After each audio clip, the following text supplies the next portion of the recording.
Lapangan terbang antarabangsa Kuala Lumpur atau KLIA-1 bukan sekadar pintu masuk ke negara ini. Ia adalah simbol kemajuan, keterbukaan dan kesiapsiagaan Malaysia sebagai tuan rumah kepada dunia. Di balik kelancaran setiap pergerakan dan keselamatan setiap tetamu, berdiri sebuah pasukan yang sentiasa bersedia iaitu Jabatan Sukarelawan Malaysia, RELA.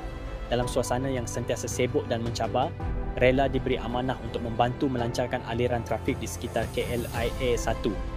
Peranan ini bukan sahaja memerlukan kepakaran dan disiplin tinggi, tetapi juga kesabaran serta keupayaan membuat keputusan pantas dalam situasi yang tidak dijangka. Kepercayaan ini bukan datang sewenang-wenangnya.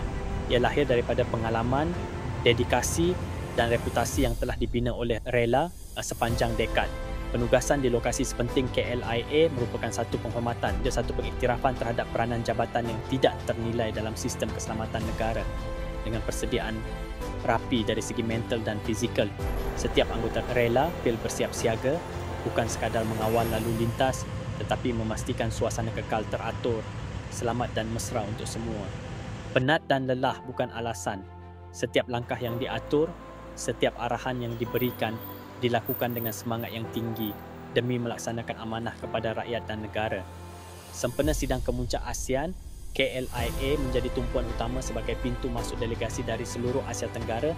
RELA mengambil peranan penting dalam memastikan imej negara dipersembahkan dengan terbaik, teratur, profesional dan penuh hospitality. Sebagai sebahagian daripada ekosistem keselamatan nasional, RELA berganding bahu dengan pelbagai agensi untuk memastikan operasi berjalan lancar.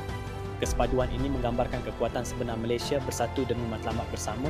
Demi nama baik Jabatan Sukarelawan Malaysia, setiap anggota menjalankan tanggungjawab dengan integriti, komitmen dan semangat patriotik yang tidak berbelah bahagi. Mereka adalah barisan pendukung negara yang sentiasa bersedia membalas amanah dengan jiwa, tenaga dan semangat patriotik yang tidak pernah pudar.